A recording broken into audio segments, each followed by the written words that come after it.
وحده ربي لا شريك له، وأشهد أن محمدا عبده ورسوله، بلغ الرسالة وأدى الأمانة ونصح الأمة وكشف الله به الغمة، وجاهد في الله حق جهاده حتى أتاه اليقين من ربه، فصلوات ربي وسلامه عليه وعلى آله وصحبه أجمعين.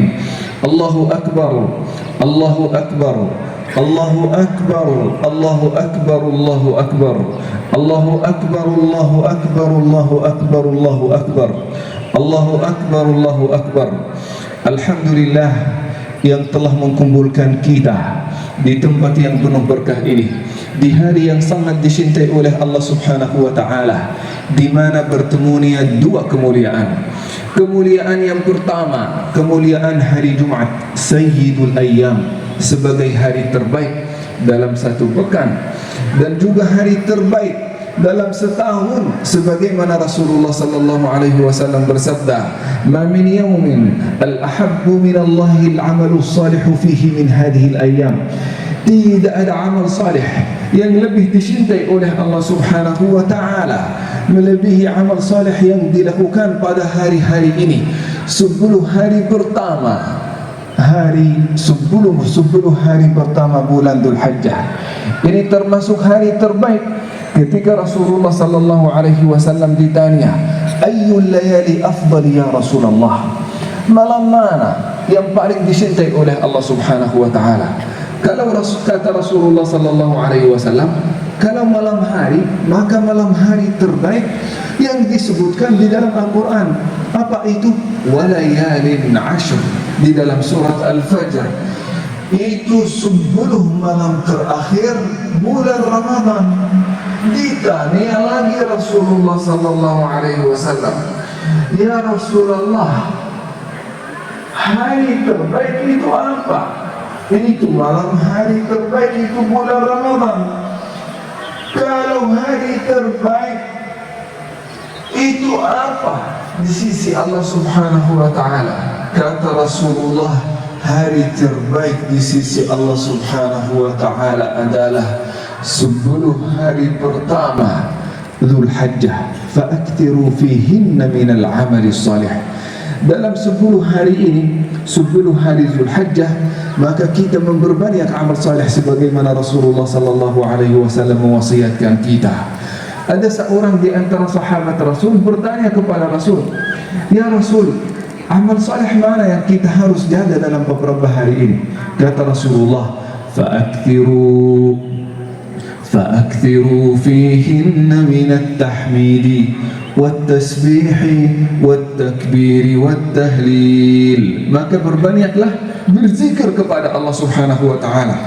Zikir apa yang kita harus jaga? Kata Rasulullah, at-takbir, Allahu akbar, Allahu akbar kabira, Allahu akbar kabira, walhamdulillahi katsira, wa subhanallahi bukratan wa asila. Kata Rasulullah sallallahu alaihi wasallam, wa tasbih, kita juga memperbanyak tasbih. Subhanallah, subhanallahi wa bihamdihi, subhanallahil azim, subhana rabbil a'la. Ini semuanya tasbih kepada Allah Subhanahu wa taala, termasuk subuhun quddus rabbul malaikati war ruh. Apalagi yang kita harus memperbanyak? Kata Rasulullah, wat tahmidi, kita memperbanyak pujian kepada Allah Subhanahu wa taala. Alhamdulillah, asyukru lillah, hamdan katsiran tayyiban, adada ma syi'ta min syai'in ba'd, adada ma khalaqta, wa adada qataratil matar. Apapun yang kita sebutkan sebagai pujian kepada Allah Subhanahu wa taala, ini termasuk amal yang sangat dicintai oleh Allah Subhanahu wa taala. Tetapi ada pertanyaan di sini.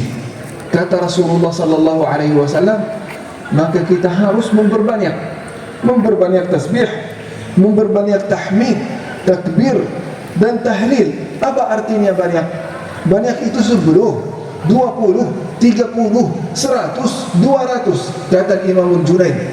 Al-Imamul Junaid mengatakan banyak itu dalam agama Islam 100 ke atas. Jadi kita dianjurkan untuk membacakan tasbih 100 ke atas, takbir 100 ke atas, tahmid 100 ke atas, begitupun juga tahlil 100 ke atas. Kita memperbanyak zikir kepada Allah Subhanahu wa taala. Apalagi Pak Ustaz, selain takbir kepada Allah Subhanahu wa taala, kita memperbanyak puasa kepada Allah Subhanahu wa taala. Karena Rasulullah sallallahu alaihi wasallam selalu menjaga puasa di 10 hari Dzulhijjah, terutama hari Tasu'a, hari At-Tasi' min Dzulhijjah yang sudah lewat kemarin. Kata Rasulullah sallallahu alaihi wasallam, kalau kita berpuasa pada hari tersebut, maka Allah Subhanahu wa taala akan menyebutkan dan akan mencatatkan bagi kita 2 ampunan. Ampunan dari Allah Subhanahu wa taala atas setiap dosa dan maksiat yang pernah kita lakukan di masa lalu selama setahun, dan insya-Allah setiap dosa dan maksiat yang kita akan lakukan di tahun yang akan datang semuanya akan diampuni oleh Allah Subhanahu wa taala selama kita menjaga puasanya sesuai dengan sunnah dan wasiat Rasulullah sallallahu alaihi wasallam. Dan puncak amal saleh yang perlu kita perhatikan dan lakukan di dalam bulan Dzulhijjah adalah ibadah kurban kepada Allah Subhanahu wa taala. Kurban itu hadirin yang dimuliakan Allah Subhanahu wa taala salah satu ibadat yang hanya dilakukan setahun sekali. Itu yang disyariatkan oleh Rasulullah sallallahu alaihi wasallam untuk dijaga pada hari yang mulia ini. Kurban hadirin yang dimuliakan Allah Subhanahu wa taala syaratnya adalah 4. Yang pertama, kurban ini harus dari hewan ternak, dari sapi, dari unta atau kambing domba. Dan juga kita memperhatikan umurnya. Beberapa ulama mencaratkan bagi unta dan sapi itu sama, 2 tahun ke atas. Sedangkan untuk domba dan kambing ada ikhtilaf, ada perbedaan di antara ulama. Karena perbedaan biologis. Karena kadang-kadang kalau kita melihat domba yang ada di Afrika beda secara biologis dibandingkan dengan yang ada di Indonesia. Oleh karena itu beberapa ulama mensyaratkan kambing dan domba 6 bulan ke atas. Begitu juga hadirin yang dimuliakan Allah Subhanahu wa taala, kambing dan domba 6 bulan ke atas. Sedangkan beberapa ulama menyebutkan 1 tahun ke atas. Tetapi hadirin yang dimuliakan Allah Subhanahu wa taala, perlu kita memperhatikan syarat Rasulullah sallallahu alaihi wasallam. Beliau menyampaikan al-jazi'atu wal musinnah. Kalau kita melihat giginya sudah tumbuh, kalau usianya sudah di atas 6 bulan, 7 bulan, 8 bulan, meskipun di bawah 1 tahun sudah memenuhi syarat yang disebutkan oleh Rasulullah sallallahu alaihi wasallam, maka boleh dikurbankan. Kalau kita ingin mencari aman, maka kita mengkurbankan domba dan kambing di atas 1 tahun. Itu yang disebutkan oleh beberapa ulama. Beberapa ulama juga menyebutkan syarat yang kedua. Kurban ini adalah hadiah yang akan diberikan kepada Allah Subhanahu wa taala. Maka kita memberikan hadiah yang terbaik, yang paling sehat, yang paling banyak dagingnya, supaya bisa dibagikan kepada orang-orang yang membutuhkan. Saat kita juga menyembelih hewan kurban, kita membagikannya, menjadikannya 3 bagian. Bagian pertama, kita menikmatinya untuk diri kita sendiri dan keluarga kita. Yang kedua, kita menghadiahkannya kepada orang-orang yang kita cintai, meskipun orang ini orang kaya, tetapi untuk menguatkan ikatan cinta dan silaturahim di antara kita. Bagian yang ketiga, kita mensedekahkannya kepada orang-orang yang membutuhkan. Yang membutuhkan itu santri, miskin, fakir, du'afa, yang tidak menemukan bekal untuk harinya, atau 8 asnaf yang disebutkan sebagai masarifuz zakah. Maka hadirin yang dimuliakan Allah Subhanahu wa taala, kurban ini mestinya dibagikan 3 bagian. Tetapi kalau kita tidak membutuhkan, boleh kita membagikan 100% dari udhiyah atau kurban yang kita kurbankan pada hari yang mulia ini. Waktunya hadirin yang dimuliakan Allah Subhanahu wa taala mulai setelah salatul Id sampai hari ketiga ayyam at-tashriq, hari ke-13 bulan Dzulhijjah. Hadirin yang dimuliakan Allah Subhanahu wa taala, pertanyaan yang paling besar, kenapa Allah Subhanahu wa taala mensyariatkan udhiyah atau kurban pada hari 10 Dzulhijjah dan hari Tasyriq? Hadirin yang dimuliakan Allah Subhanahu wa taala, Allah menyebutkannya di dalam surat Al-Kautsar. Sebagaimana Allah Subhanahu wa ta'ala menyebutkan, inna a'tainakal kautsar. Al-Kautsar ini nikmat Allah Subhanahu wa ta'ala yang selalu mengalir kepada kita seperti sungai. Oleh karena itu beberapa ulama berkata, Al-Kautsar itu nahrun fil jannah, sungai yang ada di dalam surga, yang kalau kita meminum dari sungai tersebut, kita tidak akan pernah haus selama-lamanya. Begitu juga ada Kautsar, nikmat Allah Subhanahu wa ta'ala yang selalu mengalir kepada kita. Nikmat Allah Subhanahu wa ta'ala mengalir kepada kita setiap saat, setiap menit, dan setiap detik kita menikmati apa yang diberikan dari Allah Subhanahu wa ta'ala. Oleh karena itu kita dianjurkan untuk selalu bersyukur kepada Allah Subhanahu wa ta'ala. Dan puncak dari bersyukur kepada Allah Subhanahu wa ta'ala adalah ibadah kurban. Sebagaimana Allah Subhanahu wa ta'ala menyampaikan, fasalli li rabbika wanhar. Kalau kita ingin bersyukur kepada Allah Subhanahu wa ta'ala, maka kita harus beramal. Amal itu ibadah, salat, zikir, dan juga puncaknya adalah an-nahr, berkurban kepada Allah Subhanahu wa ta'ala. Beberapa ulama menyebutkan 3 cara untuk bersyukur kepada Allah Subhanahu wa ta'ala. Kita merasa alhamdulillah Allah sudah memberikan kepada kita harta, Allah sudah memberikan kepada kita sihat wal afiat, Allah sudah memberikan kepada kita kehidupan supaya kita bisa mendekatkan diri kita kepada Allah Subhanahu wa ta'ala. Bagaimana kita bersyukur kepadanya? Para ulama berkata, kita bersyukur kepada Allah Subhanahu wa ta'ala melalui hati kita. Bagaimana kita bersyukur melalui hati kita? Kata para ulama, kita mengakui di dalam hati kita bahwasanya setiap nikmat yang diberikan kepada kita itu bukan karena kecerdasan kita, bukan karena kepintaran kita, bukan karena kerja keras kita, tetapi karena taufiqullah dan pertolongannya.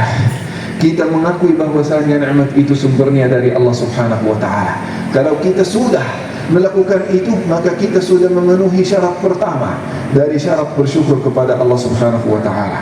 Yang kedua, beberapa ulama menyebutkan, kalau kita ingin bersyukur kepada Allah Subhanahu wa ta'ala, maka kita menyebutkannya melalui lidah kita dan lisan kita, melalui apa yang kita sudah sebutkan, at-tahmid, alhamdulillah, segala puji bagi Allah, terima kasih Tuhan, thank you God. Ini semuanya termasuk bersyukur melalui lidah kita. Yang terakhir, kata para ulama, melalui nikmat yang diberikan kepada kita. Bagaimana kita bisa bersyukur melalui nikmat yang diberikan dari Allah kepada kita? Kata para ulama, nikmat yang diberikan dari Allah kepada kita, kita menggunakannya untuk mendekatkan diri kita kepadanya. Di antaranya nikmat harta. Allah Subhanahu wa ta'ala memberikan kepada kita nikmat harta, maka kita menggunakan sebagian dari harta itu untuk mengkorbankan diri kita kepada Allah Subhanahu wa ta'ala, untuk mendekatkan diri kita kepada Allah Subhanahu wa ta'ala. Di antaranya adalah ibadah kurban, di mana kita akan mengeluarkan harta terbaik dari harta kita. Kita memberikan udhiyah dan kurban terbaik supaya kita membagikannya kepada orang-orang yang supaya kita mencapai ridha Allah Subhanahu wa ta'ala. Hadirin yang dimuliakan Allah Subhanahu wa ta'ala, hikmah dari ibadah kurban, bukti bersyukur, bukti kita bersyukur kepada Allah Subhanahu wa ta'ala sebagaimana Allah menyebutkannya di dalam surat Al-Kautsar. Hikmah yang kedua, terdapat di dalam ibadah kurban bukti cinta kita kepada Allah Subhanahu wa ta'ala. Kalau kita mencintai seseorang, kita akan mendahuluinya di atas semua orang yang lain. Apalagi Allah Subhanahu wa ta'ala yang kita menyebutkannya di dalam salat kita, Allahu Akbar. Allah lebih besar, Allah lebih utama. Tinggal hari ini kita membuktikan Allah lebih utama daripada keinginan kita, Allah lebih utama daripada harta kita, Allah lebih utama daripada syahwat kita. Maka insya Allah kita akan mengutamakan Allah Subhanahu wa ta'ala. Kita akan mengutamakan perintah Allah Subhanahu wa ta'ala pada hari ini. Dan di antara perintah Allah Subhanahu wa ta'ala adalah ibadat kurban. Kalau kita menyebutkan perintah di sini, para ulama menyebutkan perintah lil istihbab. Di dalam agama Islam ada beberapa kategori. Ada yang namanya wajib. Di antara wajib itu fardu ain dan fardu kifayah. Fardu ain yang pertama, setelah itu datang fardu kifayah. Ada yang namanya sunnah, ada yang namanya sunnah lil istihbab, ada sunnah lil taukid. Dan ini termasuk ibadah kurban, termasuk sunnatun muakkadah, sunnah yang harus kita utamakan, tetapi tidak termasuk di antara ibadah yang wajib.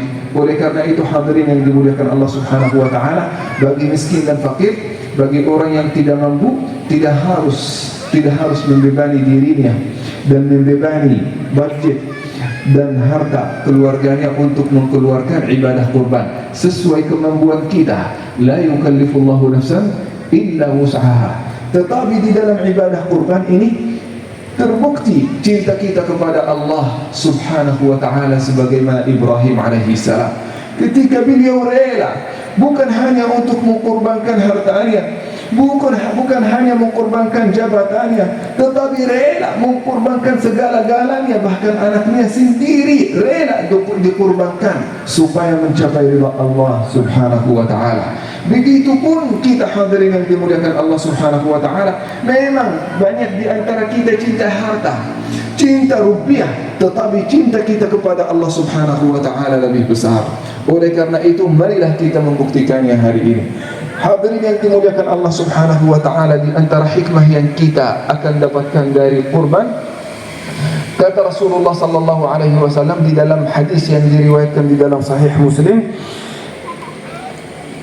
fa inna bi kulli sya'ratin min hadhihi al-udhiyati hasanah. Setiap bulu dari udhiyah dan kurban yang kita kurbankan kepada Allah Subhanahu wa taala terdapat kebaikan. Kalau kita hitung menurut penelitian, rambut manusia yang di atas kepala itu mencapai 7 miliar. Apalagi kalau kita hitung bulu yang di atas tubuh udhiyah, kambing atau sapi yang kita kurbankan kepada Allah Subhanahu wa taala, Allah akan mencatatkan bagi kita setiap bulu ini akan menjadi kebaikan di sisi Allah Subhanahu wa taala. Hadirin yang dimuliakan Allah Subhanahu wa taala, ibadah kurban hanya setahun sekali. Belum tentu kita akan hidup sampai tahun depan, maka kita memberikan yang terbaik di tahun ini, karena kita tidak jamin Allah Subhanahu wa taala masih memberikan umur sampai tahun yang akan datang. Jazakumullahu khairan, barakallahu fikum. Di hari ini hadirin yang dimuliakan Allah Subhanahu wa taala, Rasulullah sallallahu alaihi wasallam menganjurkan kita untuk menjaga beberapa sunnah, di antaranya membersihkan diri sebagaimana yang kita sudah lakukan dengan mandi Idul Adha dan Idul Adha dan Idul Fitri. Yang pertama, kita membersihkan diri, pakai wewangian yang terbaik, pakaian terbaik. Setelah itu hadirin yang dimuliakan Allah Subhanahu wa taala, kita mengikuti salat dan khutbah Al-Idain. Setelah itu kita mengutamakan ibadah kurban. Setelah itu kita menyempurnakan silaturahim di antara kita kepada keluarga, kepada kerabat kita, kepada tetangga kita, sahabat dan teman yang kita cintai. Di antara sunat yang kita harus jaga di hari ini, kita membantu orang-orang yang membutuhkan dengan ibadah kurban yang kita sudah lakukan. Kita membagikan sebagian dari itu untuk memberikannya sebagai sedekah kepada orang-orang yang membutuhkannya. Di antara ibadah yang perlu kita jaga di dalam hari-hari ini, kita memperbanyak takbir sebagaimana Rasulullah sallallahu alaihi wasallam mengajarkan kepada kita. Takbiran ini bukan hanya setelah salat, bukan, tetapi setiap saat. Waktu kita lagi santai, waktu kita lagi di atas kendaraan, lagi di jalan, setelah salat, sebelum salat, boleh kita membacakan takbiran. Rasulullah sallallahu alaihi wasallam tidak hanya menyebutkan zikir dan takbiran itu hanya setelah salat. Marilah kita memperbanyak amal saleh di dalam hari-hari yang mulia ini. Jazakumullahu khairan, barakallahu fikum. Mudah-mudahan apa yang telah disampaikan menjadi bermanfaat bagi kita semua. Jazakumullahu khairan. Wassalamualaikum warahmatullahi wabarakatuh.